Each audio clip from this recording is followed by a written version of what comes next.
Les Chevaliers Templiers. Une confrérie secrète née au cœur du Moyen-Âge et disparue soudainement après 2 siècles d'existence.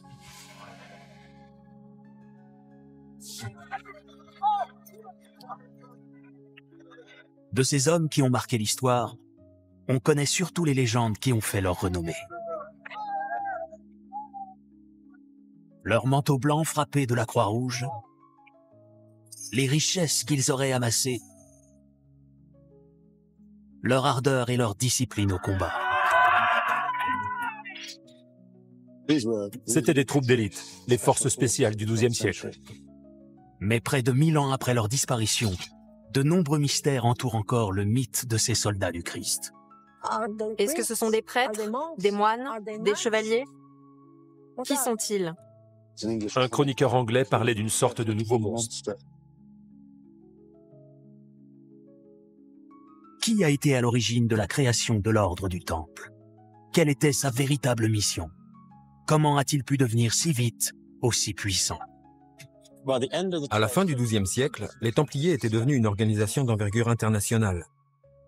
Grâce aux plus grands experts de l'histoire de l'ordre du Temple et à une enquête menée dans les lieux où sont conservées les seules preuves écrites de cette période, vous allez revivre la naissance de ces chevaliers d'un genre nouveau, à la fois religieux et combattant. C'est une chose vraiment inouïe qu'à l'intérieur d'une règle religieuse, il y ait un code militaire. Il y avait des penseurs chrétiens qui jugeaient que c'était une abomination que de vouloir réunir la prière et le combat.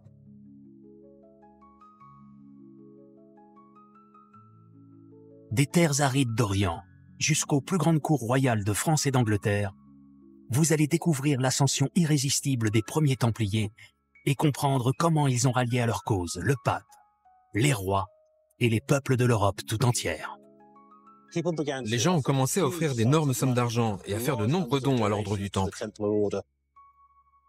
Le comté de Champagne, la Bourgogne, l'Île-de-France ont vu naître des réseaux de maisons templières et de commanderies tous les 30-40 kilomètres. C'était sans précédent, devenir aussi puissant aussi vite. Voici l'histoire de la naissance des Templiers, celle d'une poignée de chevaliers qui ont transformé une simple confrérie de soldats en un ordre religieux prêt à régner sur l'Europe.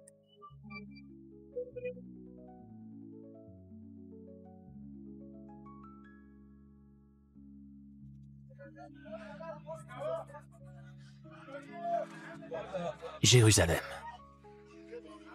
C'est ici, au cœur du Moyen-Âge, que sont nés les premiers Templiers.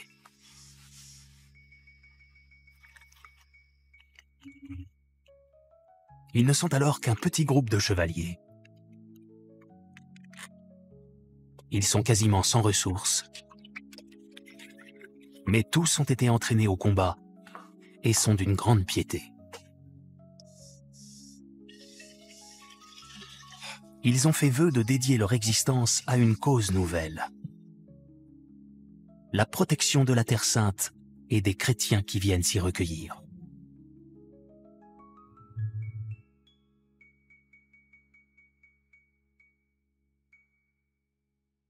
Pour revenir à la genèse de leur apparition, il faut remonter à la fin du XIe siècle.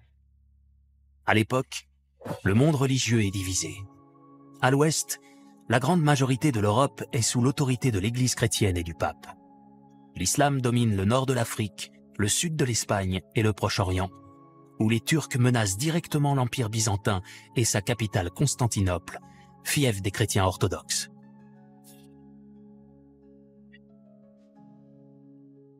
À l'appel du pape Urbain II, la première croisade a vu des milliers de chrétiens marcher à travers l'Europe pour aller reconquérir la Terre Sainte. Après 3 années de combats violents, les croisés ont repris de nombreuses possessions en Orient et en particulier la ville de Jérusalem, là où Jésus-Christ a été crucifié et où repose son tombeau. Ils sont arrivés à Jérusalem à l'été 1099 et ils ont assiégé la ville pendant environ 1 mois. Quand ils ont réussi à entrer dans la ville en juillet, ça a été un bain de sang. On a même dit que le sang arrivait jusqu'aux genoux. Les chroniqueurs du Moyen-Âge ont sans doute un peu exagéré l'ampleur du carnage, mais c'était quand même vraiment très violent. Les musulmans ont été massacrés. Juste après la première croisade, sont nés les États latins d'Orient. Le comté d'Édesse, la principauté d'Antioche, le comté de Tripoli et le royaume de Jérusalem.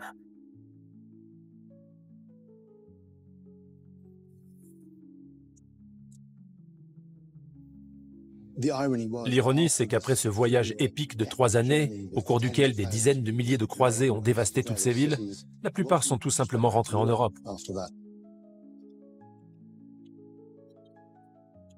À l'aube du XIIe siècle, la sécurité de ces États latins d'Orient, menacés de toutes parts, ne repose que sur quelques chevaliers d'origines très diverses et qui ont fait le choix de s'installer sur place.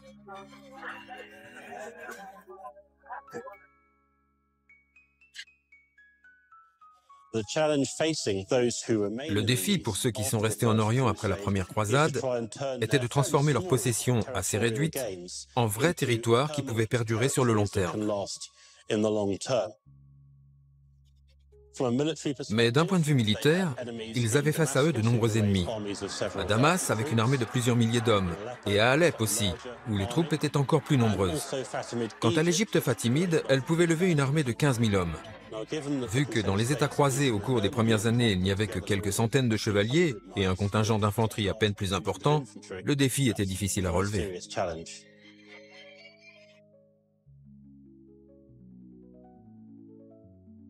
À Jérusalem, les pèlerinages de chrétiens s'intensifient. Leur accueil est organisé par les autorités de la ville sainte. Le roi de Jérusalem, souverain du royaume, le patriarche latin de Jérusalem à la tête de l'Église, et l'ordre des chanoines du Saint-Sépulcre qui régit la vie religieuse au sein de la ville. Le Saint-Sépulcre, c'est cette église qui prend place à l'endroit, tout à la fois de la crucifixion et de l'enterrement du Christ. C'est une église qui a attiré très tôt la vénération des chrétiens. Et donc c'est le Saint-Sépulcre qui se trouve être la principale église de Jérusalem pour les latins. Et donc c'est autour du Saint-Sépulcre, du patriarche et des chanoines que se structure véritablement l'église d'Orient.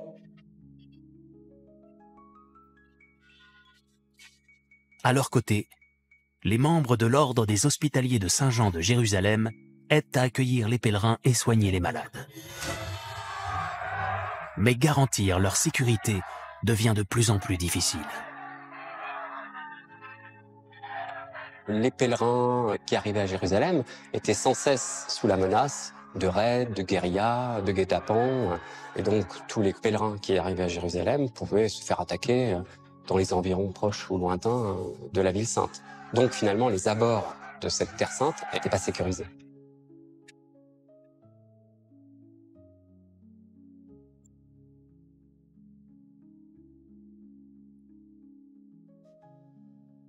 À l'époque, les Templiers n'existent pas encore.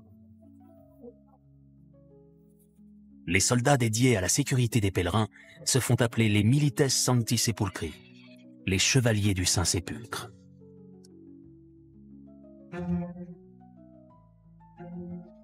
C'est une confrérie de laïcs armés qui se structure pour protéger le Saint-Sépulcre, pour en protéger les hommes et pour en protéger les biens dans toute l'étendue du royaume de Jérusalem. Les Milites Sancti Sepulchri ne font partie ni de l'ordre canonial du Saint-Sépulcre, ni de l'ordre hospitalier de Saint-Jean de Jérusalem. On peut dire que les Milites Sancti Sepulchri qui s'engagent pour protéger les pèlerins, pour protéger les chanoines, pour défendre, le cas échéant, ces espaces qui peuvent être peu sécurisés, se trouvent dans une double dépendance. Ils sont dans la dépendance des chanoines du Saint-Sépulcre qui dirigent leur vie spirituelle, et ils sont dans la dépendance des hospitaliers de Saint-Jean de Jérusalem qui les entretiennent et qui les nourrissent. Parmi ces Milites Sancti Sepulchri, un chevalier va vouloir prendre son indépendance. Son objectif est de former autour de lui un groupe plus puissant, Un ordre hybride que personne n'avait encore jamais osé imaginer. Des soldats d'un genre nouveau, à la fois religieux et combattants. C'est lui, le créateur de ce qu'on appellera bien plus tard l'Ordre du Temple. Son identité et son histoire sont mentionnées pour la première fois dans une chronique écrite au XIIe siècle par Michel le Syrien, patriarche de l'église jacobite d'Antioche. Au commencement du règne de Baudouin II, un homme franc vint de Rome pour prier à Jérusalem. Il avait fait vœu de ne plus retourner dans son pays, mais de se faire moine, après avoir aidé le roi à la guerre pendant 3 ans, lui et les 30 chevaliers qui l'accompagnaient, et de terminer sa vie à Jérusalem.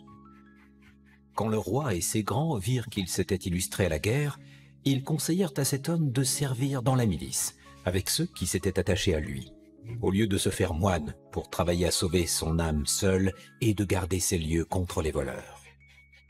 Or, cet homme, dont le nom était Hugues de Pint, accepta ce conseil. Les 30 cavaliers qui l'accompagnaient se joignirent et s'unirent à lui.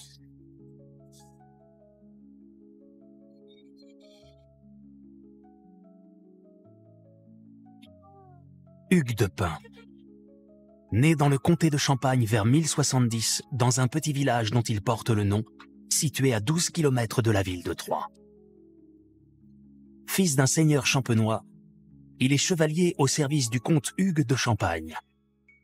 Avec son suzerain, Hugues de Pint a passé 3 ans en Terre Sainte au début du XIIe siècle, avant de retourner en Europe. Hugues de Pint a une existence maritale, on lui connaît une femme, on lui connaît des enfants, et puis en 1114, touché par une piété profonde qui devait l'habiter de longue date, il repart en Terre Sainte. Et il part cette fois en Terre Sainte avec l'idée de ne plus en revenir. Hugues de Pint, c'est aussi un stratège militaire, un défenseur de cette Terre Sainte. Il a découvert véritablement ce qu'était Jérusalem et ça a dû être une révélation pour lui. À Jérusalem, on ne pouvait pas être un chevalier comme un autre. On pouvait être qu'un chevalier à part, tourné vers Dieu, tourné vers le service du Christ. Donc cette idée a dû germer au moment où il arrivait à Jérusalem. Pendant plusieurs années, Hugues de Pint mûrit son projet. Et en 1119, un événement va faire basculer son destin.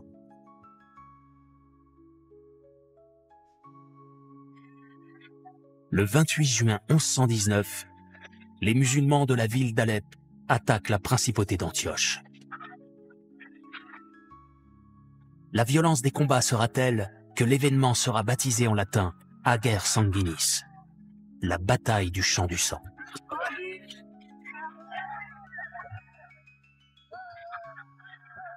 C'est Baudouin II, nouveau roi de Jérusalem, qui viendra lui-même repousser les envahisseurs. Cette bataille va convaincre le souverain que la menace sur les États latins d'Orient devient trop forte et met en grand danger la présence des croisés en Terre Sainte. Le nouveau roi Baudouin II s'est rendu compte qu'il avait besoin de plus d'aide militaire que ce qu'il avait sur place. Il avait besoin d'une police des frontières, d'escortes sur les routes pour guider les pèlerins, et donc il avait besoin d'une force supplémentaire.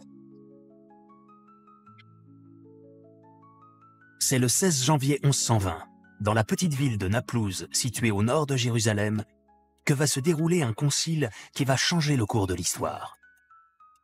Organisé en assemblée autour du roi de Jérusalem, Baudouin II, et du patriarche Goromon de Piquigny, le concile réunit les principaux ecclésiastiques et nobles du royaume.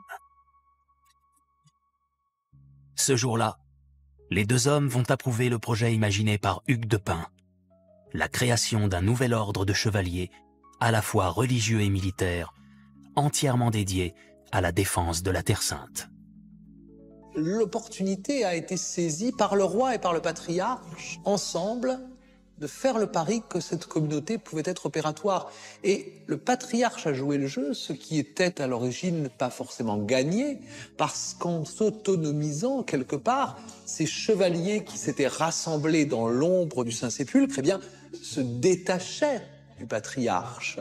Ils revendiquaient de mener une vie religieuse propre, d'obéir non plus aux prieurs du Saint-Sépulcre, mais à un maître choisi en leur sein, sans cesser d'être ce qu'ils étaient, c'est-à-dire des chevaliers et des combattants.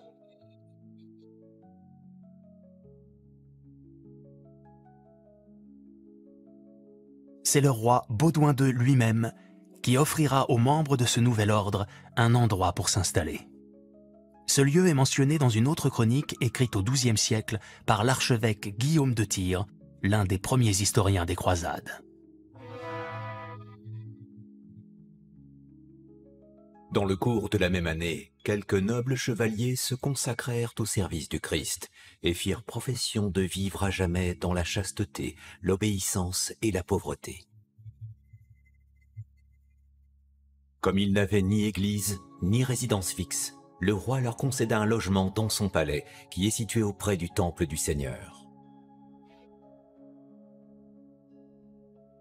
Le roi Baudouin II fait un geste très fort en leur abandonnant son palais.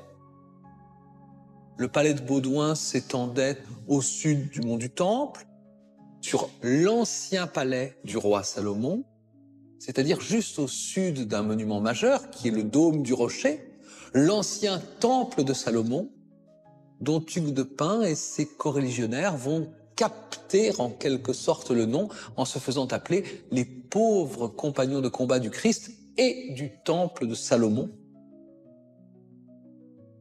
Les pauvres compagnons de combat du Christ et du temple de Salomon.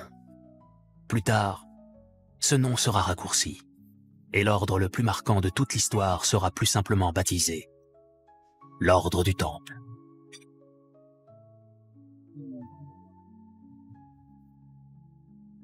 Confrontés au conflit permanent de la Terre Sainte, les membres de cette nouvelle confrérie doivent à présent trouver le moyen de se développer. Dans les années 1120, les Templiers, s'ils voulaient se développer, avaient besoin de troupes, de recrues de premier ordre, d'argent et de terres en Europe, qui permettraient de fournir les ressources nécessaires à l'accomplissement de leur mission. Hugues de Pint décide de repartir en Europe pour se lancer dans une vaste opération de recrutement et de levée de fonds. Il est passé de pays en pays, la France, la Champagne, la Flandre, l'Angleterre, pour essayer de recruter et de faire valoir son projet. Un peu comme un agent de recrutement de chevaliers, agissant pour le roi de Jérusalem, il s'est rendu dans toutes les grandes cours d'Europe occidentale. Les gens ont commencé à se demander qui il était, ce que son ordre voulait réaliser. Et quand ils l'ont compris, ils étaient très impressionnés et ont commencé à offrir d'énormes sommes d'argent et à faire de nombreux dons à l'ordre du Temple, à tel point qu'il est devenu très très riche, très très vite. Mais Hugues de Pint et les fondateurs de l'ordre du Temple le savent. Pour garantir le succès de leur projet et faire affluer encore plus d'hommes et d'argent en Terre Sainte, ils ont besoin d'être reconnus par les plus hautes autorités de l'époque.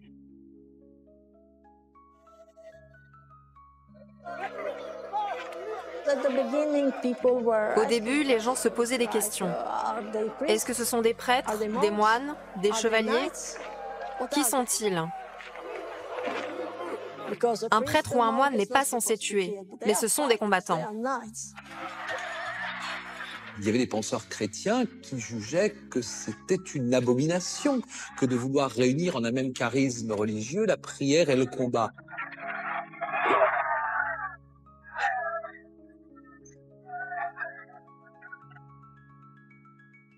Dans son désir de consolider sa communauté et de la transformer en un ordre, Hugues de Pint devait obtenir l'accord de l'Église romaine, donc du pape.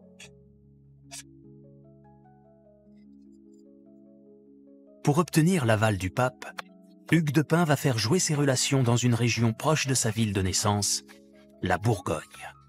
Sa première femme, Emmeline de Touillon, est affiliée à la famille de Montbard. Parmi ses membres se trouve un homme en pleine ascension au sein de l'Église chrétienne et dont les qualités d'orateur sont déjà reconnues à travers l'Europe. Bernard de Fontaine, qui deviendra plus tard Bernard de Clairvaux, et même Saint Bernard, après avoir été canonisé. Saint Bernard est rentré dans l'ordre de Cîteaux et en 1115, il a fondé une nouvelle abbaye, qui est l'abbaye de Clairvaux. Il était aussi issu de la petite chevalerie bourguignonne, à la limite de la Bourgogne et de la Champagne. Donc il avait toutes les caractéristiques d'un homme de combat, avec une grande force de conviction, très grand orateur, et puis désireux de mener une vie ascétique, une vie rigoureuse, dans l'ordre de Cîteaux, qui était vraiment la figure de proue de l'Église au début du XIIe siècle. Saint Bernard est déjà en 129 un personnage considérable dans l'Église. C'est une sorte de figure morale du royaume de France, aussi bien pour les ecclésiastiques que pour les laïcs. Il a vu les Templiers non seulement comme une opportunité pour soutenir la défense de Jérusalem, mais aussi pour réformer les chevaliers en Europe. Pendant plus d'un siècle, avant même la première croisade, l'un des gros problèmes de l'Église catholique était justement cette réforme nécessaire de la chevalerie. Les chevaliers étaient considérés comme des fauteurs de troubles, qui ne pensaient qu'à se battre les uns contre les autres. Ils causaient des problèmes, ils étaient arrogants et fiers. Et donc Bernard de Clairvaux a pensé que les Templiers pourraient servir de modèle aux nouveaux chevaliers, en leur disant « Voilà comment vous devriez être », afin de les éloigner de leurs querelles internes et les conduire vers ce que lui percevait comme une vocation plus religieuse. Convaincu que ce nouvel ordre du Temple représente l'opportunité pour l'Église chrétienne d'atteindre son objectif, Bernard de Clairvaux va rédiger un manifeste qui entrera dans l'histoire et qu'il intitulera « L'éloge de la nouvelle chevalerie ». C'est une milice d'un nouveau genre qui mène un double combat contre la chair et le sang et contre les esprits du mal. Ils vivent sans épouse et sans enfants, habitent sous un même toit, ne possèdent rien en propre. Ils n'ont point à craindre de commettre un péché en tuant un ennemi, puisque c'est pour Jésus-Christ qu'ils donnent ou reçoivent le coup de la mort. Ils se montrent plus doux que des agneaux et plus féroces que des lions, au point qu'on ne sait s'il faut les appeler des moines ou des soldats.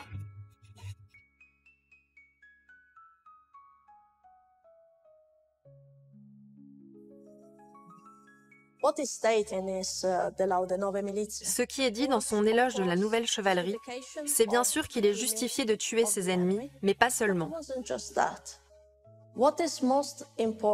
Ce qui est le plus important, c'est l'opposition qu'il fait entre deux types de chevalerie. D'un côté, la chevalerie profane, où les chevaliers sont riches, ou cherchent à le devenir, aiment leurs belles tuniques, leurs beaux chevaux, et de l'autre, une nouvelle forme de chevalerie. Celle-ci est personnifiée par les Templiers qui ne se soucient pas du tout de leur richesse individuelle. Ils mettent leur vie et tout ce qu'ils possèdent au service de Jérusalem, de la Terre Sainte et du christianisme.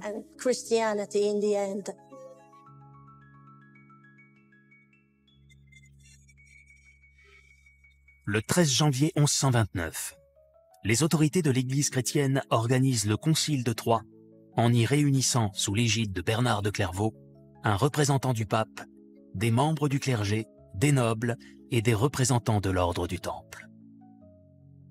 C'est lors de ce concile que sera édictée la toute première règle du Temple. Consignée par écrit, il n'en reste aujourd'hui que 10 exemplaires originaux dans le monde. Parmi eux, se trouve ce manuscrit, écrit en vieux français et conservé à la Bibliothèque nationale de France.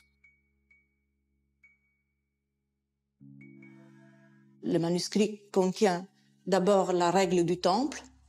Ensuite, il y a une liste de fêtes et de jeûnes que les Templiers ont reçues de la part du pape. Et puis, la grosse partie du manuscrit est formée par les statuts du Temple. Donc pour toute la législation du Temple. Ce qui nous permet de dire que ce manuscrit a appartenu aux Templiers. Il a appartenu très probablement même à une maison importante de l'ordre, car c'est un beau manuscrit, avec une belle mise en page, avec les lettrines filigranées en rouge, en bleu. Donc c'est quelque chose d'important. En ouverture de l'ouvrage, on retrouve le nom de ceux qui participent au concile. Le premier est peut-être le plus important. Le cardinal Mathieu d'Albano, légat du pape, représentant de la plus haute autorité de l'Église de Rome.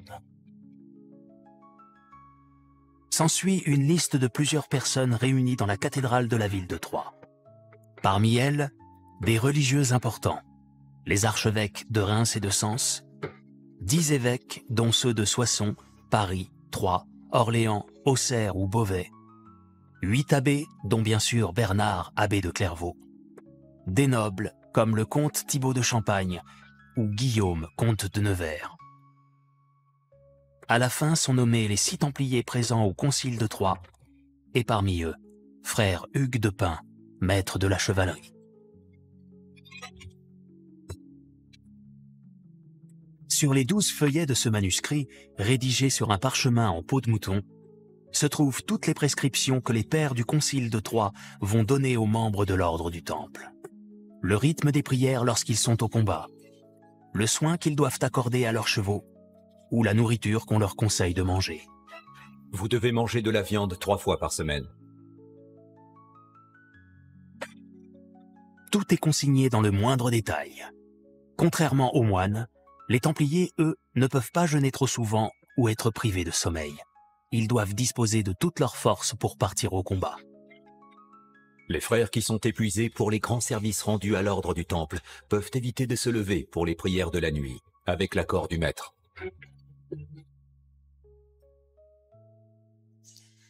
C'est une chose vraiment inouïe et novatrice, même le fait qu'à l'intérieur d'une règle religieuse, il y ait une partie militaire. Donc il y a même un code militaire, comment dire, qui est intégré parfaitement à l'intérieur d'une règle religieuse. Et c'est un peu plus loin, au cœur de la règle du Temple, que les participants au Concile de Troyes vont faire entrer l'Église chrétienne dans une nouvelle ère. Nous croyons que ce genre de nouvelle vie religieuse est né dans la Sainte Terre d'Orient grâce à la divine providence. Cela signifie que cette chevalerie armée peut sans faute tuer les ennemis de la croix. Pour cela, nous jugeons que vous avez le droit d'être appelé chevalier du Temple. Pour la première fois, l'Église officialise l'idée que des religieux peuvent tuer au nom du Christ et que son bras armé en Terre Sainte a un nom. L'ordre du Temple.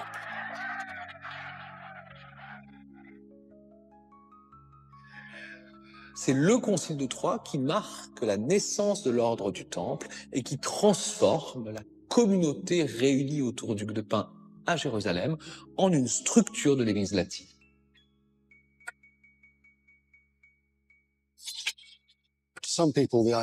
Pour certaines personnes, le concept de Templier était presque une hérésie.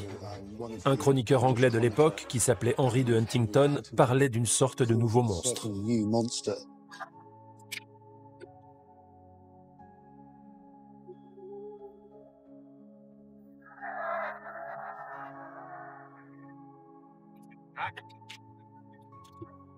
Le Concile de Troyes va donc marquer le début d'une nouvelle ère pour l'ordre du Temple.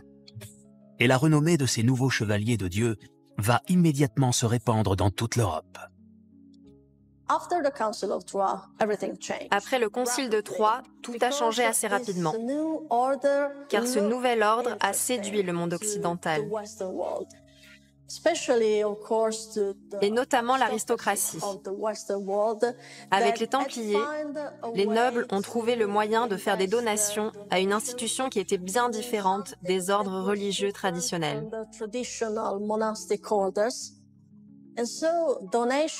Donc les dons ont commencé à affluer, et ils ont très rapidement augmenté dès les premières années. À partir des années 1130, les Templiers sont devenus très puissants en Orient et ils ont commencé à consolider également leur pouvoir en Occident. Ils sont effectivement devenus la première armée de métier depuis l'époque de l'Empire romain. Rome s'était effondrée au 5e siècle. On parle donc de la première armée de métier depuis 600 ou 700 ans. Ça a été un changement radical. Vous aviez une force militaire permanente en Orient pour défendre la chrétienté et les intérêts des chrétiens.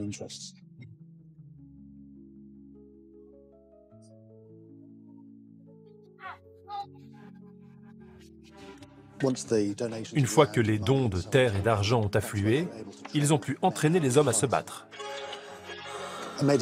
Le chevalier médiéval était l'équivalent du tank aujourd'hui. Ces chevaliers entièrement armés sur un cheval de guerre, c'était quand même très impressionnant. Face à eux, il valait mieux s'enfuir. C'étaient les troupes d'élite, les troupes de choc, les forces spéciales du XIIe siècle. C'est à cette époque que naîtront les premiers symboles de reconnaissance des Templiers, sur lesquels se bâtira peu à peu leur légende de combattants hors pair. Au tout début, les premiers chevaliers n'étaient pas si impressionnants. On les appelait les pauvres compagnons du Christ et du temple de Salomon. Et ils étaient littéralement pauvres. Ils n'avaient rien du tout. Juste leurs vêtements, leurs épées et quelques chevaux. Après le concile de Troie, ils ont reçu de nombreuses donations, des terres et de l'argent. Et d'un seul coup, ils sont devenus très riches.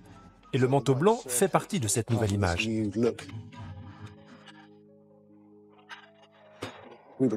Un peu comme une marque qui leur a donné une nouvelle identité. Car au Moyen-Âge, le blanc symbolisait la pureté. Ce long manteau blanc frappé de la croix rouge est précisément la marque de l'engagement qui a été pris, puisque cette croix rouge rappelle le sang versé par le Christ pour la rédemption de l'humanité. Et donc l'engagement du frère du Temple, à son tour, a exposé sa vie et a versé son sang pour défendre la terre du Christ et pour défendre le royaume de Jérusalem. La mission des Templiers est de défendre la Terre Sainte. Ils doivent donc savoir se battre, mais aussi fabriquer de nouvelles armes, organiser leurs déplacements ou construire des places fortes pour défendre les pèlerins. Alors, grâce aux donations qui affluent, l'ordre du Temple recrute et s'organise. L'ordre des Templiers avait essentiellement 3 grades. Les plus célèbres sont les frères chevaliers. Pour être recruté comme frère chevalier, une personne devait normalement être d'origine aristocratique et avoir reçu une formation de chevalier. Donc, avoir les compétences nécessaires pour exercer les fonctions de chevalier templier. Si vous n'étiez pas issu d'une élite, généralement d'un milieu bourgeois, peut-être d'une famille d'artisans ou d'une famille de marchands, vous entriez alors dans l'ordre des Templiers en tant que frère sergent. Les frères sergents pouvaient se battre, mais c'est dans leur rang que les Templiers recrutaient leurs constructeurs de navires, leurs charpentiers, leurs gestionnaires immobiliers, des personnes ayant des compétences commerciales spécifiques. Et le 3e type était celui des frères chapelains. C'étaient des gens qui avaient été ordonnés prêtres et qui agissaient comme aumôniers de l'ordre.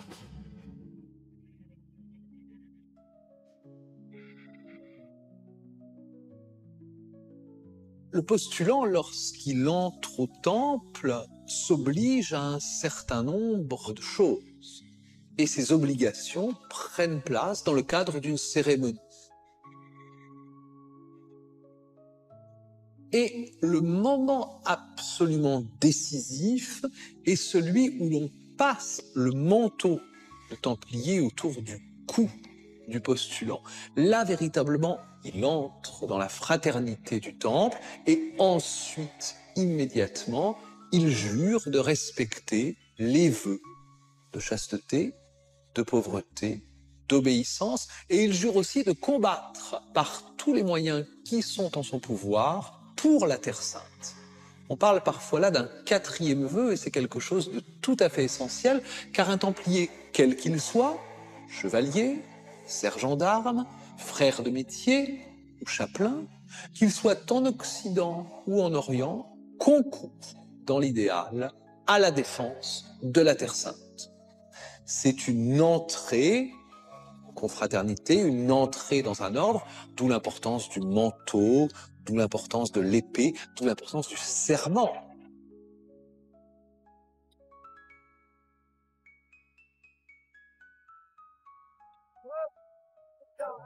Peu à peu, des maisons templières appelées commanderies voient le jour dans l'ouest de l'Europe.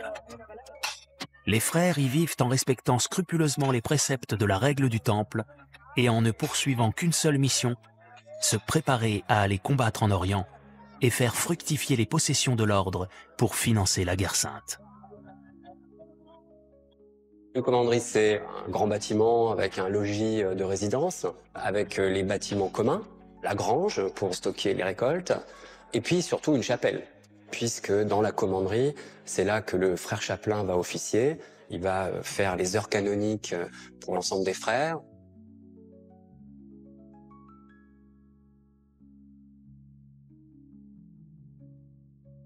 Le comté de Champagne, la Bourgogne, l'Auvergne, la Provence, l'Île-de-France ont vu naître des réseaux de maisons templières et de commanderies tous les 30-40 km. Donc c'est un maillage qui s'est fait assez vite au cours du XIIe siècle. Ces commanderies, ces maisons templières servent aussi à recruter au niveau local. Leur implantation, leur impact, leur rapport quotidien avec les populations doivent servir aussi à nourrir ce recrutement.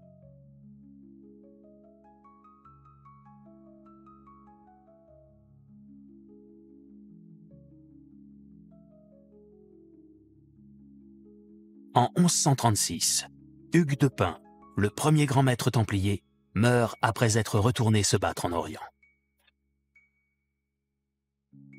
Il est remplacé à la tête de l'ordre par Robert de Craon.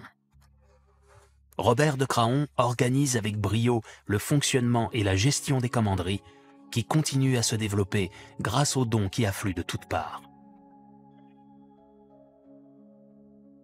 10 ans après le Concile de Troyes, les événements s'accélèrent. Le 29 mars 1139, le pape Innocent II rédige une bulle papale qui entrera dans l'histoire. Un document qui porte son sceau est baptisé Omne Datum Optimum, les 3 mots latins par lesquels il débute. Toute grâce excellente et tout don parfait descendent d'en haut, du Père des Lumières, chez lequel il n'y a ni changement ni ombre de variation. Nous vous exhortons à combattre avec ardeur les ennemis de la croix. Nous vous permettons de garder pour vous tout le butin que vous leur aurez pris, sans que personne ait le droit de vous en réclamer une part. Et nous déclarons que le Temple, avec toutes ses possessions acquises grâce au pape, au roi, aux princes et aux donations des fidèles, demeure sous la protection et la tutelle du Saint-Siège.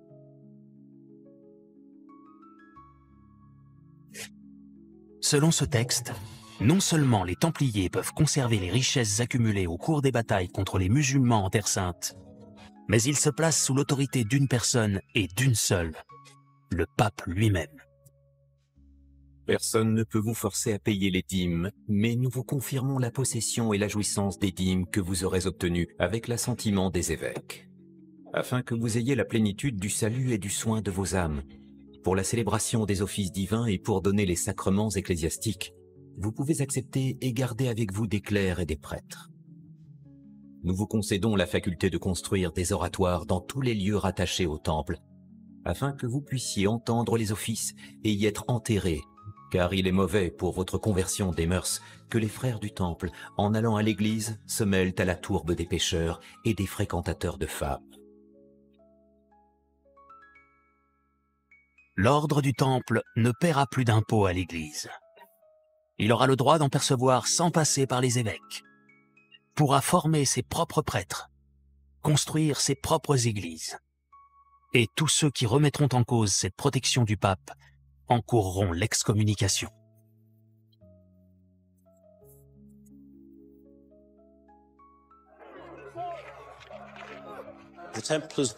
Les Templiers n'étaient soumis à l'autorité d'aucun autre homme d'église que le pape, ni des archevêques, ni des évêques, mais uniquement du pape lui-même. Ça a donné aux membres de l'ordre une grande liberté de mouvement. Mais cela a aussi provoqué du ressentiment parmi les membres de l'Église. Ils estimaient que l'ordre était trop indépendant de leur autorité. Au cours des années suivantes, les papes successifs renforceront encore les privilèges donnés aux Templiers.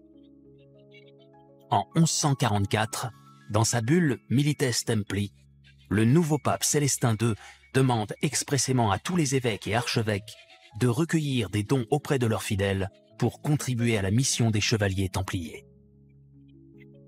Celui qui leur aura subvenu des biens que Dieu lui a confiés et qui aura établi de se lier à une telle sainte fraternité et permis de leur faire avoir des bénéfices chaque année, recevra une remise d'1/7 sur les pénitences qu'il a encourues. De grandes propriétés ont été offertes aux Templiers par des rois partout en Europe. Mais ils recevaient aussi des petits terrains, des fermes, des moulins. Si quelqu'un voulait faire un don, l'ordre du Temple acceptait tout. Aucun don n'était trop grand ou trop petit, parce que tout ceci permettait de faire perdurer le royaume chrétien en Orient.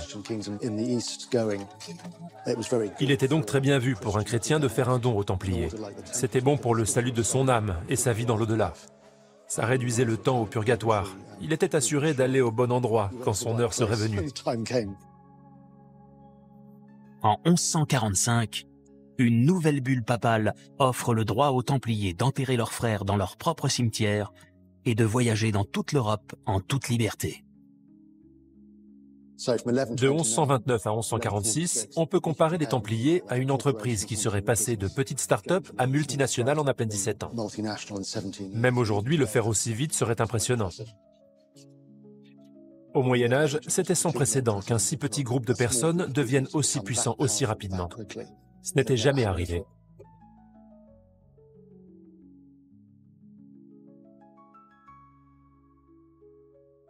Mais alors qu'en Occident, l'entreprise templière se développe à grande vitesse, en Orient, la situation des États latins s'est détériorée. Défaite à Damas en 1129, à Barine en 1137, à Tequoa en 1139, et surtout à Édesse en 1144, où l'on dit que 30 000 chrétiens ont été massacrés. Les échecs militaires des croisés se succèdent.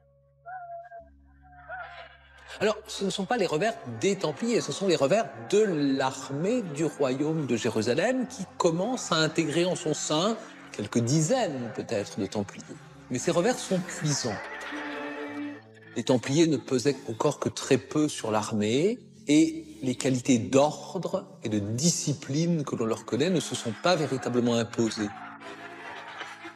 Face à ces défaites successives et aux menaces qui pèsent sur les chrétiens en Orient, le pape Eugène III décide de réagir.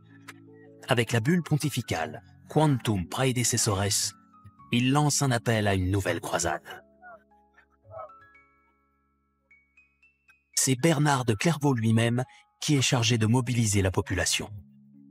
Le 31 mars 1146, à Vézelay en Bourgogne, devant une foule immense, il prêche le départ en Terre Sainte et promet à ceux qui prendront la croix l'absolution de tous leurs péchés.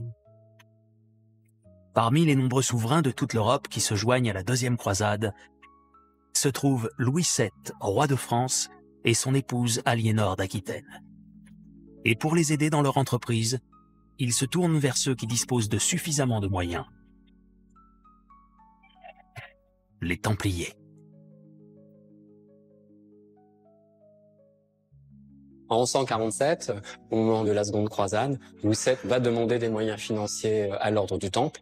Et d'ailleurs, il leur confie pour la première fois son trésor. Donc, ils ont déjà des ressources qui permettent d'aider le souverain dans son départ en croisade, armer des navires, etc.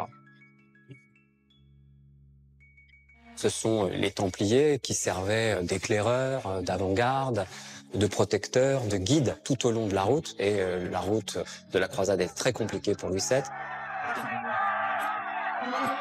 Ils ont essuyé des attaques turques très très fortes. Et ce sont les chevaliers du Temple, avec à leur tête leur maréchal, Évrard des Barres, qui deviendra grand maître, qui ont sauvé l'armée royale.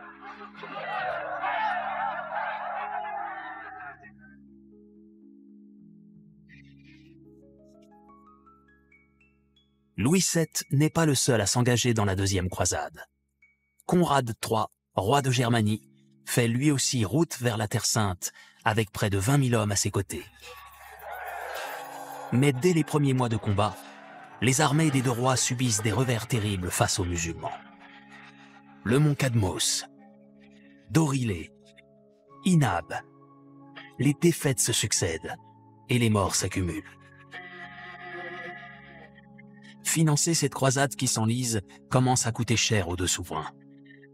Alors, pour trouver l'argent nécessaire, Louis VII a besoin d'aide. Et il va à nouveau se tourner vers ses alliés templiers.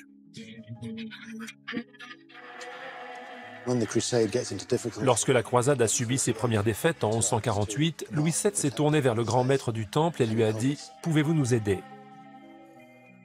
Alors le grand maître a pris la mer sur un navire pour aller chercher de l'argent dans un des châteaux templiers. Pour la première fois, les Templiers ont agi vraiment comme des banquiers pour soutenir les rois européens. Ils ne soutenaient plus uniquement les intérêts de l'Église en se battant pour le Christ et le salut des âmes chrétiennes. À partir de la deuxième croisade, ils étaient devenus tellement puissants financièrement qu'ils finançaient eux-mêmes la croisade.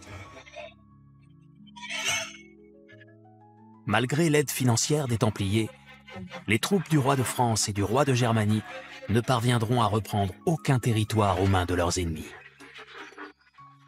Après 3 ans de combat, les deux souverains renoncent.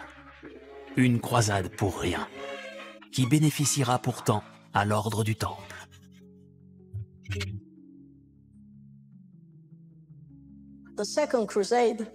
La deuxième croisade fut un échec total. Elle n'a absolument rien rapporté. Surtout parce que la présence de Conrad III et du roi de France s'est révélée être un gros problème. Ils étaient en désaccord sur presque tout. Ils ont fait tous les mauvais choix possibles, comme le siège de Damas par exemple, qui s'est très mal terminé pour le roi de France et pour lequel il a dû dépenser beaucoup d'argent. Il a dû demander de l'argent aux Templiers pour pouvoir retourner en France.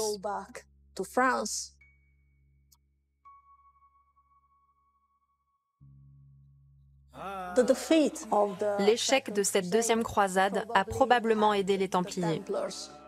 Ils avaient prêté de l'argent au roi. Et c'est sans aucun doute eux qui ont le plus bénéficié de la situation.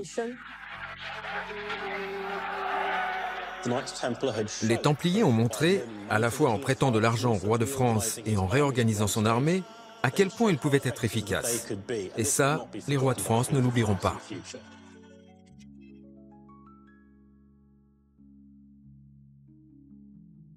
La deuxième croisade sera un échec cuisant sur le plan militaire. Et Louis VII rentrera en France en 1149, terriblement affaibli sur le plan financier et diplomatique. Pourtant, l'épopée du souverain contribuera à faire encore grandir la légende des Templiers. Il est revenu de Terre Sainte avec une haute idée de ce qu'étaient les chevaliers du Temple. Il dit que c'est un ordre qui rayonne sur toute la surface de la Terre, qui n'a pas d'équivalent dans son esprit aux chevaliers du Temple. Et donc, il n'aura de cesse de leur donner des revenus en argent sur ses rentrées d'impôts. Il leur cède la villa de Savigny, qui deviendra la grande commanderie de Savigny-le-Temple. Donc, c'est un roi qui marque bien la fascination des souverains pour les débuts de l'ordre du Temple. Puisque là, on est moins de 30 ans après la création, et le roi de France est véritablement un soutien inconditionnel des chevaliers du Temple.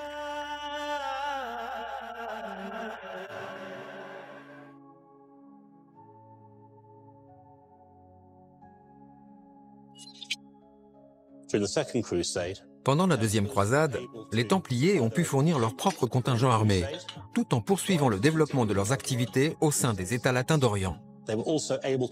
Ils ont pu aussi offrir une série de prêts massifs au roi de France pour soutenir sa croisade en Terre Sainte.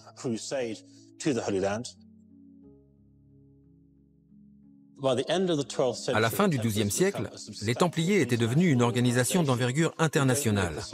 Nous ne savons pas exactement combien de membres avaient rejoint les rangs de l'ordre, mais on estime qu'il devait être environ 600 frères chevaliers à combattre en Terre Sainte. Et avec eux, un contingent beaucoup plus important d'infanterie et de personnel. En Europe, il y avait sans doute un nombre encore plus élevé de frères chevaliers, de frères sergents et de personnel. Et tous avaient pour mission de fournir les ressources nécessaires à la guerre en Terre Sainte.